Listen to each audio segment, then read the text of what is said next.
Howell, what's your number here? E112 for the race across the east. Yeah, that actually seems like kind of a good number to me. I mostly do Ironman racing, and 112 is how far we have to go. This time I have to go a little bit more than 5.5 times farther, so we'll see how that goes.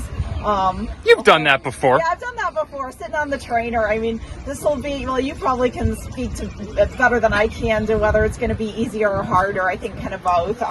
It's, thank God, it is 300 miles shorter than virtual race across the West, which is really my only experience doing this distance. But I didn't have to worry about the 95-degree weather or the potential wrong turns or like flat tires or any of that stuff that you can get out on the road. Yeah, so that was 2021.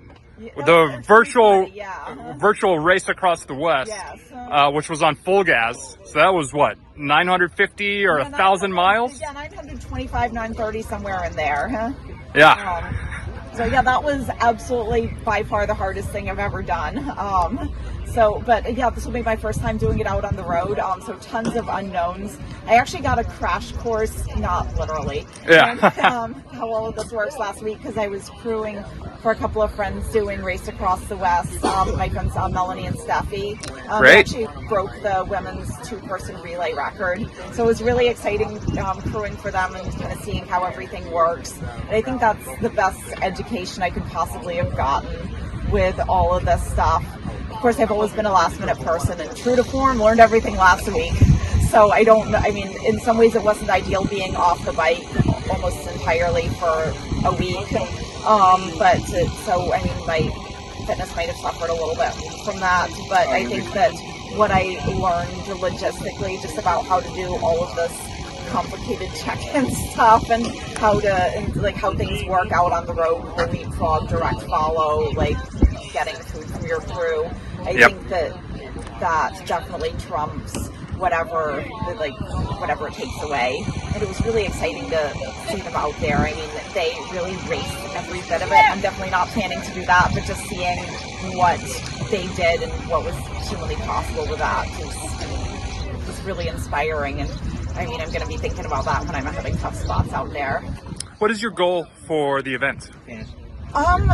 I mean, I guess survival is the number one goal because without that, you don't have anything else either. I don't really know what to expect. I mean, we were thinking, I'll finish sometime Thursday night, meaning probably Friday morning, hopefully before the sun comes up. 14, 15, I don't really have any clue what to expect in terms of miles an hour. And I also know the various things that affect it, like we have to stop at red lights, but I don't know how many red lights there are on the course. We have to stop and I wouldn't worry about it. Stops. I don't know how long that's going to take. So, I mean, yeah, I'm trying to just kind of be open-minded about it. I mean, I guess my biggest focus is trying to solve any small issues before it becomes a big issue and just to go by. I mean, the heat will be one factor. Yes. I think we'll be hitting low 90s, I think, today. Lots of water, like some salty foods. For sure. Staying on top of fueling. All right. Well, again, E112 for Ginger Howell. Wish you the best of luck out there. Thank you so much. Nick DeHaan, E108, the American, the American favorite, I would say, for a race across the East. How are you feeling? I'm feeling ready. I'm itching to go. I'm gonna have to keep myself in check early because I'm excited. I'm ready to start hitting the pedals, but got a long ways to go, so no sense in pushing too hard too early. And the course is what, 630 miles plus or minus? I think 630 total. There's like a mile and a half or two at the end where it actually stops before that, and then you have to ride slowly. They just arbitrarily add 10 minutes to everyone's time. Yep. Because they don't want you parade plowing finish over people on the boardwalk. Yeah. This will be the first year that we're finishing at Atlantic City after finishing in Annapolis probably for the last 10 or 15 years. Someone told me way back when they used to finish in Atlantic City. Yeah, there was a point. Yeah. So yeah, I think everyone's excited to see what Atlantic City's all about. Yeah. Is this your first Ram qualifier? It is. Yep. So I assumed PvP would be a qualifier, but I guess it's not. I had that same discussion with my wife. She's like, how are you not qualified? How are you not qualified for PvP? Stuff, right? Yeah. So. Yeah, I had the opposite where my wife's like, you finished RAM, how are you not qualified for PvP? I'm like, yeah. It's a long story. Right. So yeah, I think after being the first finisher at PvP last year, you got on a lot of folks' radar, and I think my understanding is a lot of people started asking you about when are you going to do RAM, when are you going to do RAM, and that earworm kind of got in your head, right? I had been at by my friends and people I ride with and everything. They've been like asking me that for a while, and then it was at the interview at the finish line at PvP. The guy said, "What's next?"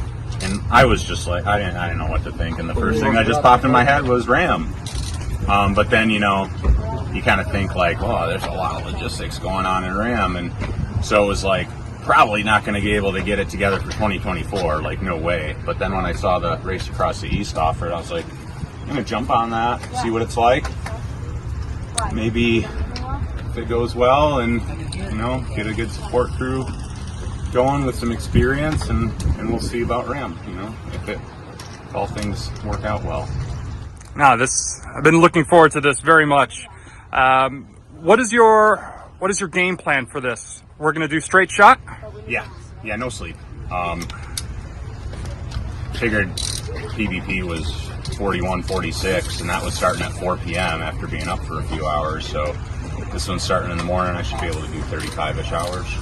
But you never know. If I'm probably not going to want to stop. So if my crew chief sees me for some reason being tired and unsafe, we'll have to make the call.